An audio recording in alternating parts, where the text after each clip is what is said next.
NCERT कक्षा 10 विज्ञान अध्याय 13 हमारा पर्यावरण अस्वीकरण। ये दस्तावेज कक्षा 10 विज्ञान के अध्याय 13 हमारा पर्यावरण के लिए पूर्ण एनसीईआरटी समाधान प्रदान करता है। इसमें उत्तर, व्याख्याएं, चित्र और समीकरण शामिल हैं ताकि छात्र सीबीएसई बोर्ड परीक्षा 2025 की तैयारी में सहायता प्राप्त कर सकें। अभ्यास समाधान। प्रश्न 1, निम्नलिखित में से कौन सा समूह केवल जैव अवक्रमणीय बायोडिग्रेडेबल वस्तुएं शामिल करता है? ए, घास, फूल और चमड़ा। बी, घास, लकड़ी और प्लास्टिक। सी, फल के छिलके, केक और नींबू का रस। डी, केक, लकड़ी और घास। उत्तर, सी, फल के छिलके, केक और नींबू का रस। व्याख्या। जैव अवक्रमणीय बायोडिग्रेडेबल वस्तुएं प्राकृतिक रूप से बैक्टीरिया और कवक द्वारा विघटित हो सकती हैं। फल के छिलके, केक और नींबू का रस जैविक पदार्थ हैं जो आसानी से प्राकृतिक रूप से सड़ सकते हैं। प्लास्टिक विकल्प बी गैर जैव अवक्रमणीय नॉन बायोडिग्रेडेबल है और यह आसानी से विघटित नहीं होता। प्रश्न 2, निम्नलिखित में से कौन सी खाद्य श्रृंखला फूड चेन बनाती है? ए, घास, गेहूं और आम। बी, घास, बकरी और मानव। सी, बकरी, गाय और हाथी। डी, घास, मछली और बकरी। उत्तर, बी, घास, बकरी, मानव। व्याख्या। खाद्य श्रृंखला ऊर्जा के एक जीव से दूसरे जीव में प्रवाह को दर्शाती है। उत्पादक प्रोड्यूसर्स घास, प्राथमिक उपभोक्ता प्राइमरी कंज्यूमर्स बकरी, द्वितीयक उपभोक्ता सेकेंडरी कंज्यूमर्स मानव। अन्य विकल्प एक उचित खाद्य श्रृंखला का प्रतिनिधित्व नहीं करते। प्रश्न 3, निम्नलिखित में से कौन सी पर्यावरण अनुकूल एनवायरनमेंट फ्रेंडली प्रथाएं हैं? ए, खरीदारी करते समय कपड़े के थैले ले जाना। बी, अनावश्यक लाइट और पंखे बंद करना। सी, स्कूल पैदल जाना बजाय वाहन का उपयोग करने के। डी, उपरोक्त सभी। उत्तर, डी, उपरोक्त सभी। व्याख्या। कपड़े के थैले का उपयोग प्लास्टिक प्रदूषण को कम करता है। बिजली बचाने से प्राकृतिक संसाधनों का संरक्षण होता है। वाहन के बजाय पैदल चलना वायु प्रदूषण को कम करता है। प्रश्न 4, यदि हम किसी एक पोषण स्तर ट्रोफिक लेवल के सभी जीवों को मार दे तो क्या होगा? उत्तर, यदि किसी एक पोषण स्तर के सभी जीव नष्ट हो जाएं, तो एक खाद्य श्रृंखला फूड चेन को बाधित कर देगा और पूरे पारिस्थितिकी तंत्र इकोसिस्टम को प्रभावित करेगा। इसके निम्नलिखित प्रभाव होंगे। एक, पिछले पोषण स्तर की अनियंत्रित वृद्धि। एक, यदि प्राथमिक उपभोक्ता शाकाहारी हर्बीवोर्स हटा दिए जाएं, तो उत्पादक पौधे प्रोड्यूसर्स अत्यधिक मात्रा में बढ़ेंगे जिससे वनस्पति असंतुलन हो सकता है। बी, यदि माध्यमिक उपभोक्ता मांसाहारी कार्निवोर्स हटा दिए जाएं, तो शाकाहारी जीवों की संख्या अत्यधिक बढ़ जाएगी जिससे अधिक चराई ओवरग्रेजिंग और वनों का विनाश डिफॉरेस्टेशन हो सकता है। 2, अगले पोषण स्तर के जीवों का भूखमरी से विलुप्त होना। एक, यदि किसी एक पोषण स्तर को हटा दिया जाता है तो अगला पोषण स्तर भोजन की कमी के कारण समाप्त होने लगेगा। बी, उदाहरण, यदि सभी छोटी मछलियां नष्ट हो जाएं, तो बड़ी मछलियां और जलीय शिकारी भी धीरे धीरे विलुप्त हो जाएंगे। 3, पारिस्थितिक स्थिरता इकोसिस्टम स्टेबिलिटी का विघटन। एक, प्रत्येक पोषण स्तर प्राकृतिक संतुलन बनाए रखने में महत्वपूर्ण भूमिका निभाता है। बी, यदि किसी एक स्तर को हटा दिया जाए तो ये प्रजातियों के विलुप्त होने स्पीशीज एक्सटिंक्शन, आवासीय क्षति, हैबिटेट डिस्ट्रक्शन और जैव विविधता हानि बायोडाइवर्सिटी लॉस का कारण बन सकता है। 4, अपघटक डिकम्पोजर्स की गतिविधियों में वृद्धि। एक, यदि अचानक बड़ी संख्या में जीव मर जाते हैं तो बैक्टीरिया और कवक, बैक्टीरिया और फंगी उनकी सड़न प्रक्रिया को तेज कर देंगे जिससे मिट्टी में पोषक तत्वों का चक्रण न्यूट्रिएंट साइक्लिंग बढ़ जाएगा। प्रश्न 5, क्या विभिन्न पोषण स्तरों से सभी जीवों को हटाने का प्रभाव अलग अलग होगा? क्या किसी पोषण स्तर के जीवों को हटाने से पारिस्थितिकी तंत्र को कोई नुकसान नहीं होगा? उत्तर, 1, हाँ, प्रभाव विभिन्न पोषण स्तरों के लिए अलग अलग होगा। 1, यदि उत्पादक पौधे हटा दिए जाएं, तो पूरी खाद्य श्रृंखला फूड चेन नष्ट हो जाएगी क्योंकि कोई भी ऊर्जा स्रोत एनर्जी सोर्स उपलब्ध नहीं रहेगा। बी, यदि प्राथमिक उपभोक्ता शाकाहारी जीव हटा दिए जाएं, तो पौधे अत्यधिक मात्रा में बढ़ेंगे लेकिन मांसाहारी जीव भोजन के बिना मर जाएंगे। सी, यदि तृतीयक उपभोक्ता शीर्ष शिकारी टॉप प्रेडेटर्स हटा दिए जाएं, तो माध्यमिक उपभोक्ता मांसाहारी जीव अत्यधिक बढ़ जाएंगे जिससे जैव विविधता प्रभावित होगी। 2, नहीं, किसी भी पोषण स्तर को हटाने से पारिस्थितिकी तंत्र को नुकसान होगा। 1, हर पोषण स्तर एक दूसरे से जुड़ा हुआ होता है। बी, यदि किसी भी स्तर को हटाया जाता है तो यह ऊर्जा प्रवाह, एनर्जी फ्लो और जनसंख्या संतुलन पॉपुलेशन बैलेंस को बाधित कर देगा। प्रश्न 6, जैविक संवर्धन बायोलॉजिकल मैग्निफिकेशन क्या है? क्या ये पारिस्थितिकी तंत्र के विभिन्न स्तरों पर अलग अलग प्रभाव डालता है? उत्तर, जैविक संवर्धन बायोलॉजिकल मैग्निफिकेशन वह प्रक्रिया है जिसमें हानिकारक पदार्थों जैसे कीटनाशक, भारी धातुएं की सांद्रता खाद्य श्रृंखला में ऊपर जाते हुए बढ़ती जाती है। जैसे जैसे ये विषैले पदार्थ उच्च पोषण स्तरों हायर ट्रोफिक लेवल्स तक पहुंचते हैं, उनकी मात्रा अधिक केंद्रित हो जाती है। उदाहरण, फसलों पर छिड़के गए कीटनाशक पेस्टिसाइड पौधों द्वारा अवशोषित किए जाते हैं, उन्हें शाकाहारी जीव खाते हैं, उन्हें मांसाहारी जीव खाते हैं। शीर्ष शिकारी ईगल्स, लायंस, ह्यूमंस में ये विषैले पदार्थ जमा हो जाते हैं।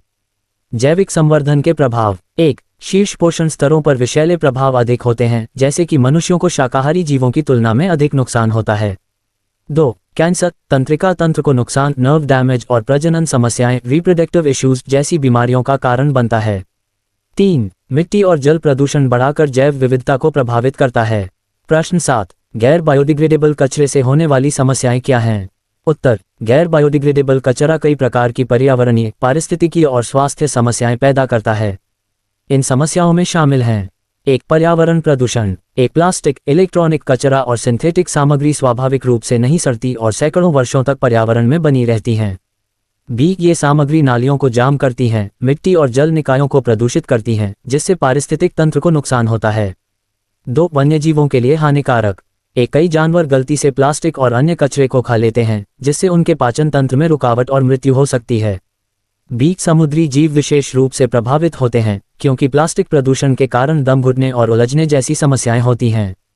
3. मनुष्यों के लिए स्वास्थ्य संबंधी खतरे। औद्योगिक कचरे, कचरे, वेस्ट और प्लास्टिक में मौजूद विषैले रसायन भोजन श्रृंखला में प्रवेश कर जाते हैं, जिससे कैंसर, फेफड़ों की समस्याएं और हार्मोनल विकार जैसी गंभीर बीमारियां हो सकती हैं। B. हाल के शोधों में पेयजल में माइक्रोप्लास्टिक्स पाए गए हैं, जो मानव स्वास्थ्य के लिए जोखिम पैदा कर सकते हैं। 4. ग्रीनहाउस गैस उत्सर्जन। प्लास्टिक कचरे को जलाने से डाइऑक्सिन और फ्यूरान जैसी विषैली गैसें निकलती हैं, जो ग्लोबल वार्मिंग और वायु प्रदूषण में योगदान देती हैं। 5. मिट्टी की गुणवत्ता में गिरावट। गैर बायोडिग्रेडेबल कचरा मिट्टी में पोषक तत्वों की आपूर्ति को बाधित करता है, जिससे मिट्टी की उर्वरता कम होती है। प्रश्न 8. यदि उत्पन्न होने वाला सारा कचरा बायोडिग्रेडेबल होता, तो क्या पर्यावरण पर इसका कोई प्रभाव नहीं पड़ता? उत्तर: बायोडिग्रेडेबल कचरा भी यदि सही तरीके से प्रबंधित न किया जाए, तो पर्यावरण पर नकारात्मक प्रभाव डाल सकता है। इसके प्रभावों में शामिल हैं: 1. भूमि प्रदूषण। ज्यादा मात्रा में जैविक कचरा लैंडफिल में जमा हो सकता है, जिससे दुर्गंध और भूमि की बर्बादी होती है। B. सड़ते हुए जैविक कचरे से हानिकारक रसायन लीचेट्स निकल सकते हैं, जो भूजल को प्रदूषित कर सकते हैं। 2. वायु प्रदूषण और ग्लोबल वार्मिंग। बायोडिग्रेडेबल कचरे के अपघटन से मीथेन गैस निकलती है, जो एक शक्तिशाली ग्रीनहाउस गैस है और जलवायु परिवर्तन में योगदान करती है। B. यदि उचित तरीके से निपटारा नहीं किया गया, तो सड़ते हुए कार्बनिक पदार्थ से अमोनिया और हाइड्रोजन सल्फाइड जैसी गैसें निकल सकती हैं, जिससे वायु प्रदूषण होता है।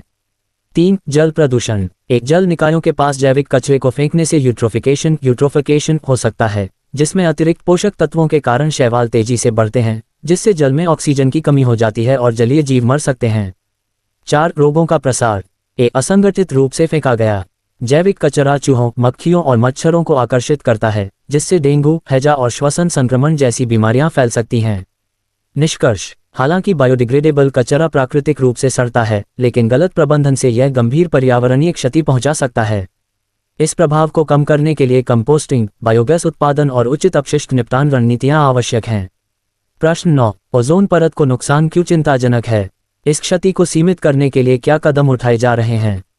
उत्तर: ओजोन परत पृथ्वी के समताप मंडल स्ट्रैटोस्फीयर में स्थित एक सुरक्षा कवच है, जो सूर्य से आने वाली हानिकारक पराबैंगनी किरणों को अवशोषित करती है। ओजोन परत को नुकसान निम्नलिखित कारणों से चिंता का विषय है। ओजोन परत क्षरण के प्रभाव। 1. बढ़ी हुई पराबैंगनी किरणें। मनुष्यों में त्वचा कैंसर, मोतियाबिंद और कमजोर प्रतिरक्षा प्रणाली की संभावना बढ़ जाती है।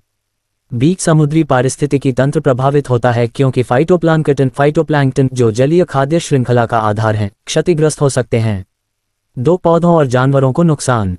फसलों की पैदावार में कमी और पौधों की वृद्धि प्रभावित होती है। B. UV विकिरण जानवरों के प्रजनन चक्र को प्रभावित कर सकता है, जिससे पारिस्थितिक संतुलन बिगड़ सकता है। 3. जलवायु परिवर्तन में योगदान।